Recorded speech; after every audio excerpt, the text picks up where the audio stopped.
Hey, this is Adam White, the Los Angeles Vegan, and you guys are in for a real treat today because I am taking you to beautiful Edinburgh, Scotland. See what kind of vegan food we can dig up.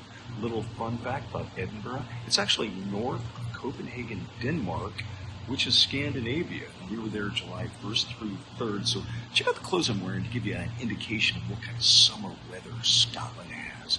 You guys ready to check out Edinburgh? Shukeen! That means let's go in Scottish Gaelic.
Hey, I'm John, and I'm the owner of Antihitos.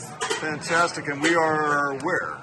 We're in Edinburgh, Edinburgh Street Food in the Omni Centre, and we're a vegan Mexican street food. What inspired you to create a vegan mixing restaurant here in Edinburgh, Scotland? Same reason, mate. We have a few Mexican restaurants. All of them are really nice, but none of them do any good vegan options, so I've done it myself, and that's that. Fantastic. And what do you think about the vegan scene here in Edinburgh? The vegan scene in Edinburgh is great. We've got some brilliant friends of ours that do some really great food. You can get vegan burgers, vegan traditional Scottish food, some vegan sort of American diner style food. But yeah, some great places out here. Fantastic. Thanks so much for talking with us. No worries, man. Thank you. Yeah. How's my hair? What do you mean terrible?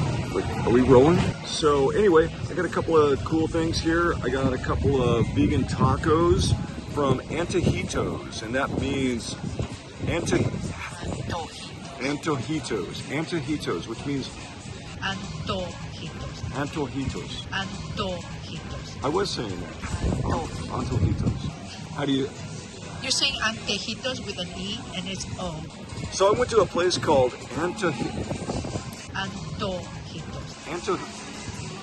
I went to a place called Antojitos, which means little cravings. So, because I'm fluent in Spanish. Anyway, so little lime. I got a couple of tacos here. This is a crispy tofu taco. It's got some red onions. It's got some vegan goat cheese on it, I believe, and maybe a little slaw. Right over here is a pineapple taco. That is a fried pineapple, something I have never seen before, so that'll be interesting to try. It's got some vegan sauces on it. Looks like it's got some sauteed onions as well as some roasted vegetables on it. Let's go to the less adventurous first, and that is the crispy tofu taco. Crispy tofu taco. And that is right there. I'll take one little bite.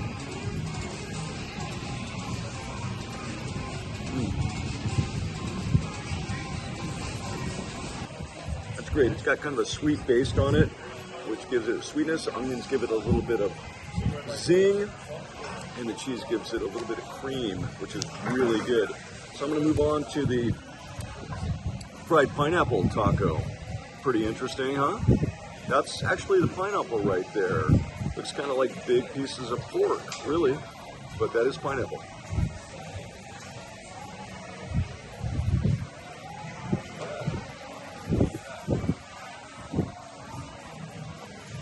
And that's delicious. There's a lot of taco purists, I'm sure. They're probably on the floor having a heart attack right now, thinking pineapple in their tacos. It's like Italians saying pineapple on their pizza, right? But it happens to be quite excellent. Pineapple's a little sweet. The vegan sauce is a little spicy and hot, and the vegetables provide a great vegetable taste. So that is really good.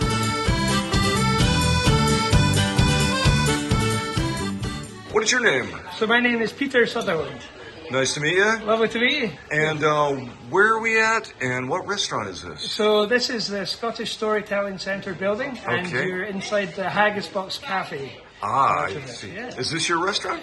So it's myself and my cousin Laura over there. We're business partners. So Great. we started it off just over 5 years ago. Obviously, you guys are experts at haggis. Yeah, we like to think so, yeah. Can you tell us what haggis is? So it's the national dish of Scotland, first of all. Yeah. So traditionally, sort of hundreds of years ago, the rich people would get the nice cuts of the animal, and the Okay. poor people would have to make something with whatever was left. Okay. So that's how it originated. Ah. So it's meat from a sheep with the offal, which essentially means the liver, the heart, and the lungs. Ah, That's all ground up with oats, onions, spices and seasoning, and a little bit of beef fat to bind it together. Ah. And the traditional way of cooking it is you put all of that inside of the sheep's stomach, sew it up, boil it, and then cut it open and serve it out. Vegan haggis recipes do tend to vary a little bit. Okay. This one contains gluten-free oats, Okay. lentils, polenta, kidney beans, carrots, mushrooms, turnips, and they use the same spices and seasoning as they would in traditional haggis. So for me, it's a little bit more bite to it and a little bit more spice than the traditional haggis, but it's not far off. Ah, But fantastic. why? Why did you make vegan? Why? It's just because it's just becoming so popular these days. I mean, I think when we started 5 years ago, we might sell one vegetarian or vegan for every 10 traditionals. Some days now, it's maybe 1 to 2 or 3. I mean, Really? It's really taken off. Yeah. Wow. And it's also a very tasty vegetarian or vegan alternative as well. Sure. You get some sort of vegan alternatives to meat products that aren't great, but we like to think this is actually very good. And we have a lot of meat eaters that even prefer the vegan haggis, so that tells you a lot as well. Right, well, I'm Peter Sutherland. Thank you very much for coming, and goodbye from the Haggis Box in Edinburgh, Scotland. Cheers. Cheers. Thanks.